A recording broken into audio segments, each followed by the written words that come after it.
EV Sunday news में आप सभी का स्वागत करते हैं। हर हफ्ते की तरह इस हफ्ते 150 हफ्ते न्यूज एक एक करके बात करते हैं और इस बार सच में बहुत सारे न्यूज हैं। थोड़ी सी दुखद न्यूज भी है, छोटी सी रिक्वेस्ट है, वीडियो को आखिरी तक जरूर देखिएगा। एटलीस्ट आपको ये तो पता रहे कि ईवी इंडस्ट्री में चल क्या रहा है, खासकर इस वीक में। जो पहली न्यूज निकाल के है that is Ola electric. I know तुम लोगों को ओला इलेक्ट्रिक की कोई भी न्यूज सुनना बिल्कुल भी पसंद नहीं है, बट क्या करें, अब न्यूज ही ऐसी है कि कवर करना पड़ता है। तो ओला इलेक्ट्रिक ने फाइनली स्टेटमेंट दे दिया है कि वो अपने कंपनी में 5% एम्प्लॉयज को ले ऑफ करने वाले हैं। और कुछ पैटर्न आपको समझ में आया? कुछ समय पहले भावेश अग्रवाल जी ने अपने शेयर्स, पर्सनल शेयर्स को सेल कर दिया लोन के कारण, कि उनको लोन चुकाना था। शेयर जो सेल किया 330 करोड़ का और जो लोन चुकाना था 280 करोड़ का। यहाँ पे लोग थोड़ा सा कंफ्यूज हो गए। एंड कुछ समय बाद हमको ये न्यूज मिलती है कि जो सॉफ्ट बैंक है वो फाइनली ओला इलेक्ट्रिक से एग्जिट ले लेते अपने शेयर्स को सेल करके। अब ओला कंपनी में ऐसा क्या चल रहा है कि कंपनी के काम ऐसे उटपटांगी चल रहे हैं? इतना बड़ा मेगा फैक्ट्री बनाया है, सेल मैन्युफैक्चरिंग चल रही है, इसके अलावा ऑटोमेशन हो रहा है। जब इतना सब कुछ हो रहा है तो इतनी सारी चीजें क्यों चल रही है? और कंपनी ने ये जो 5% एम्प्लॉय ले ऑफ किया है उसका रीजन ये बोला है कि भैया जो फ्रंट एंड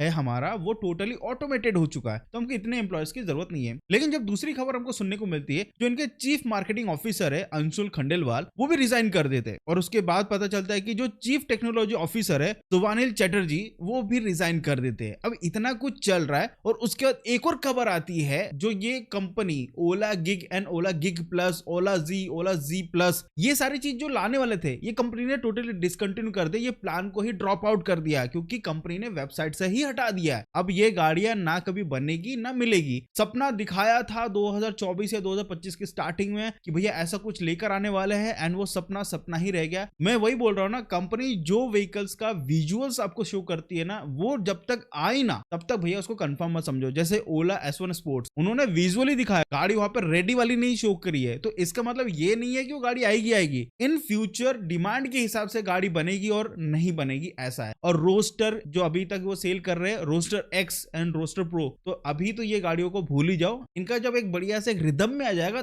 तब जाके चीजों को इंप्लीमेंट करेंगे, लेकिन उससे पहले कोई भी गाड़ी नहीं सेल करने वाला है। इन्होंने ऑफर दे के रखा है, उसके बावजूद भी गाड़ियां सेल नहीं हो रही है। ईवी सेल्स डेटा आ चुका है, इस वीडियो पहले आपको मिल जाएगा या तो इसके बाद मिलेगा, जैसा भी हो, लेकिन आपको आज ही के दिन मिल जाएगा। नेक्स्ट न्यूज की बात करते हैं, दैट इज विनफास्ट। जहां ओला इलेक्ट्रिक कंपनी स्ट्रगल कर रही है इंडिया में सेल करने के लिए, वही विनफास्ट कॉन्फिडेंटली और भी बहुत सारी चीजें कर रहा है। वैसे तो विनफास्ट ने कुछ समय पहले बोला था कि वो इंडिया में अपने इलेक्ट्रिक स्कूटर को बनाने वाली है और सेल करने वाली है सेकंड क्वार्टर ऑफ 2026। लेकिन कंपनी ने और भी भाई फोर्सफुली बताया कि भैया हम सिर्फ इंडिया में नहीं और भी जगह पे 5 एशियन कंट्रीज है जहां पे हम अपनी गाड़ी को सेल करने वाले हैं। विनफास्ट का कॉन्फिडेंस तुम देख रहे हो, क्या कॉन्फिडेंस है गाड़ी बनाने से पहले, सेल करने से पहले, कि वो क्या करने वाले हैं। इंडिया में तो लेकर आ ही रहे, वियतनाम में तुम लोगों को पता है विनफास्ट की जो गाड़ियां सेल हो रही है ना, वो हद से ज्यादा हो रही है। विनफास्ट वियतनाम की नंबर 1 कंपनी है। जैसे राइट नाउ अभी इंडिया में टीवीएस नंबर 1 है ना, वैसा वियतनाम में विनफास्ट नंबर 1 कंपनी है 2 व्हीलर कैटेगरी में। अब वो कंपनी इंडिया में आने वाली क्वार्टर सेकंड ऑफ 2025। तो इट्स अ गुड न्यूज, क्योंकि काफी स्ट्रांगली स्टेटमेंट आ रहे हैं विनफास्ट की तरफ से। नेक्स्ट न्यूज की बात करते हैं, दैट इज टीवीएस कंपनी। अब टीवीएस कंपनी ने भी अब बहुत बड़ा स्टेटमेंट दे दिया है, क्योंकि रिसेंटली इनके सेल्स नंबर सामने आ चुके हैं। कंपनी ने कहा है अभी तक हम लोगों ने 8 लाख यूनिट सेल कर दिया, और अभी के टाइम में पूरा साल अभी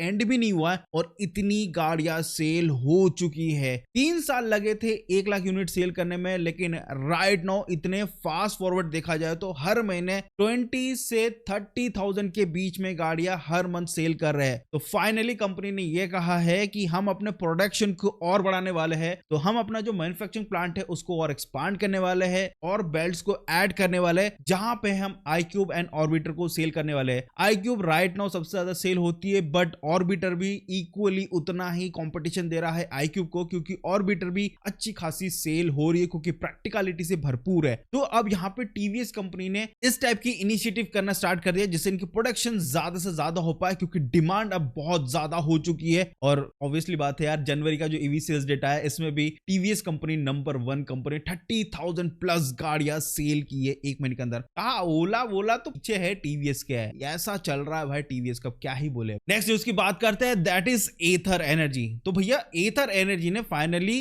गूगल के साथ कोलैबोरेशन कर लिया है। अब क्यों किया, कारण क्या हो, यही सोच रहे होंगे ना। वेल कारण ये है कि जो इनका चार्जिंग इंफ्रास्ट्रक्चर है वो अच्छे से शो हो पाए इनके गूगल मैप में, इस कारण से कोलैबोरेशन किया है गूगल के साथ। जिससे क्या होगा कि गूगल पे अगर एथर फास्ट चार्जिंग सर्च करोगे तो ये एक्यूरेट इंफॉर्मेशन आपको प्रोवाइड करेगा गूगल मैप में। जबकि ऐसा होता है ना कि कभी शो हो रहा है कभी नहीं हो रहा है, जबकि है वहां पे चार्जिंग इंफ्रास्ट्रक्चर एथर का, बट होता नहीं है, कभी कभी ऐसा होता है। बट जब गूगल के साथ टाइप करते हैं तो प्रॉपरली पूरा आप शेयर करते हो कि कहां कहां पे आपने चार्जिंग इंफ्रास्ट्रक्चर लगाया है गाड़ियों के लिए, तो गूगल वहां पे मार्किंग करता है और ये इजी होता है राइडर के लिए फाइंड आउट करना। खासकर जब एथर में आपको मैप मिलता है बढ़िया वाला, जिसमें आपको सारी फैसिलिटीज मिल जाती है, वहां पे आप फास्ट चार्जिंग सर्च कर सकते हैं। और यही एक प्लस पॉइंट हो जाता है जब टाई अप करते हो गूगल के साथ, जिनका मैप एक्चुअल में सबसे ज्यादा यूज किया जाता है। इसके अलावा एथर की गाड़ियों में अभी भी कुछ ऑफर्स चल रही है, आपके सामने मैं रख देता हूं। तो ये कुछ ऑफर्स है, अगर अभी भी आपको कोई गाड़ी लेना है एथर का तो ऑफर का थोड़ा बहुत लुफ्त जरूर उठा लेना। इसके अलावा एथर की गाड़ियों की प्राइसिंग 3000 रुपए बढ़ चुकी है। हालांकि वेबसाइट में अपडेट नहीं हुआ, लेकिन मेरे कुछ सब्सक्राइबर है, उन लोगों ने बताया कि हम जब शोरूम में गए थे तो हमको पता चला है प्राइस थोड़ा सा इंक्रीज हो चुका है पुराने प्राइस के कंपेयर में, लगभग 3-3 हजार रुपए बढ़ चुके हैं। नेक्स्ट न्यूज की बात करते हैं, दैट इज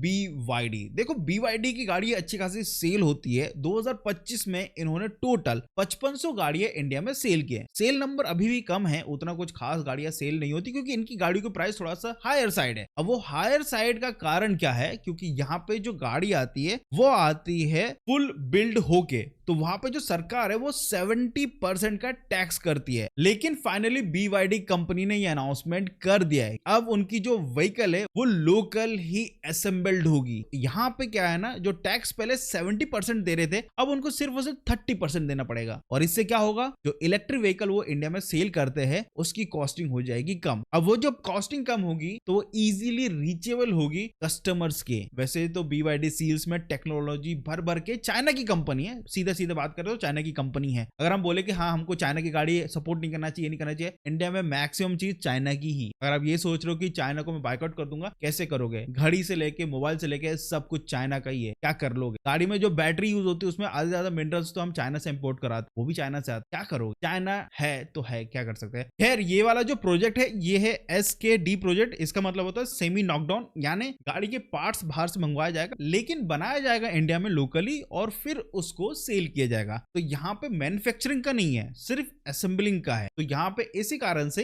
इनकी गाड़ियां थोड़ी सी और सस्ती हो जाएगी, क्योंकि इंपोर्ट ड्यूटी यहाँ पे 70 की जगह 30 हो जाता है, यानी 40% कहीं ना कहीं पैसे बच रहे हैं। नेक्स्ट न्यूज की बात करते हैं जो इस हफ्ते बहुत ज्यादा हाईलाइटेड रहा है, दैट इज महिंद्रा की BE6 फायर इंसिडेंट। एंड ये जो फायर इंसिडेंट है इसके ऊपर फाइनली महिंद्रा ने रिएक्ट कर दिया है और उन्होंने कहा है यहाँ पे टेक्नोलॉजी फेलियर के कारण गाड़ी में आग नहीं लगी है, ना ही बैटरी में कोई इशू के कारण, माल फंक्शन के कारण आग लगी है। इसका सीधे सीधे कारण है जो पीछे का राइट साइड का टायर है वो फ्लैट हो चुका था और 10 मिनट तक गाड़ी 60 किलोमीटर पर आवर की स्पीड से चल रही थी। अब ये जो रबर है, रोड है एंड जो स्टील व्हील है, तीनों के बीच में जो घर्षण हुआ है इसी कारण से फायर लगा है और उसी कारण वर्ष सारी गाड़ी में फायर इंसिडेंट हमको देखने को मिला है। हालांकि जब कंपनी ने एनालाइज किया उनको पता चला है कि यस जो फायर डिफ्लेट हो चुका था उसका वार्निंग आ रहा था स्क्रीन पे, एंड जो ओनर है जो गाड़ी चला रहा था उसने इस पे ध्यान नहीं दिया है और इसी कारण से ये जो फायर इंसिडेंट हुआ है, क्योंकि गाड़ी में कोई भी दूसरा ऐसा कोई इश्यू पॉपअप नहीं हुआ था, ना स्क्रीन में शोकेस हुआ था। तो यहाँ पे जो फायर इंसिडेंट था वो था टायर डिफ्लेट हो चुका था एंड उसी पे गाड़ी को रन किया गया था। जो फ्रिक्शन से गर्मी पैदा हुई उससे वो रबर जलने लगा, टायर जलने लगा और फिर गाड़ी में आग लग गई। नेक्स्ट न्यूज की बात करते हैं और ये एक्चुअल में काफी अच्छा इंप्लीमेंट होने वाला है। गवर्नमेंट ने यस ARAI ने फाइनली स्टेटमेंट दे दी है कि अक्टूबर 2026 से जितने भी 4 व्हीलर डेवलप्ड होंगे उसमें होने वाला है AVAS, that is acoustic vehicle alerting system. अभी तक क्या हो रहा था, व्हीकल्स में से कोई ज्यादा आवाज आती नहीं थी, तो जो पेडेस्ट्रियन हो गया, दूसरे लोग हैं, उनको पता ही नहीं चलता था कि इलेक्ट्रिक व्हीकल आ रही है। तो यहाँ पे अलर्टिंग सिस्टम के लिए अब से मैंडेटरी हो जाएगा कि उनको आवाज इनबिल्ट कंपनी फिटेड रखना पड़ेगा मैन्युफैक्चरर को, अदरवाइज वो गाड़ी नहीं सेल कर सकते। ये मैंडेटरी पार्ट हो चुका है। That is acoustic vehicle alerting system mandatory है इलेक्ट्रिक व्हीकल्स में। अब ये चीज है ना, टू व्हीलर में भी मैंडेटरी कर देना चाहिए ARI को। यार व्हीकल पता नहीं चलता, मैं खुद भी स्कूटर चलाता रहता हूँ, साइड से सै करके निकल जाती है एंड पता नहीं चलता वो ओवरटेक कर रहा है कि क्या कर रहा है, ना हॉर्न बजाते ना कुछ करते। एटलीस्ट लोगों को पता चलेगा कि हाँ कोई व्हीकल आ रही है। अच्छा इंप्लीमेंट है, टू व्हीलर पे भी लाना चाहिए गवर्नमेंट, ये रूल को लागू कर देना चाहिए जल्द से जल्द। नेक्स्ट न्यूज की बात करते हैं और लास्ट न्यूज की बात करते हैं, यस हुंडई की। अब हुंडई की एक माइक्रो SUV है इलेक्ट्रिक व्हीकल में जिसको स्पाई किया गया है। अब ये कहा जा रहा है जो माइक्रो SUV है हुंडई कंपनी की तरफ से, जो कैमोफ्लेज में देखा गया बहुत सारा, वो एक्चुअल में कंपीट करेगी पंच EV के साथ, जो राइट नाउ अच्छी खासी सेल होती है EV कैटेगरी में। अब यहाँ पे जो व्हीकल स्पाई किया गया, क्योंकि ये हैवी कैमोफ्लेज में तो उतना ज्यादा विजिबल नहीं है, लेकिन जो विजिबल है मैं आपको बताता चलता हूँ। बॉडी स्ट्रक्चर देखोगे तो काफी मस्कुलर है, व्हील साइज भी अच्छा खासा है, और यहाँ पे जो फ्रंट में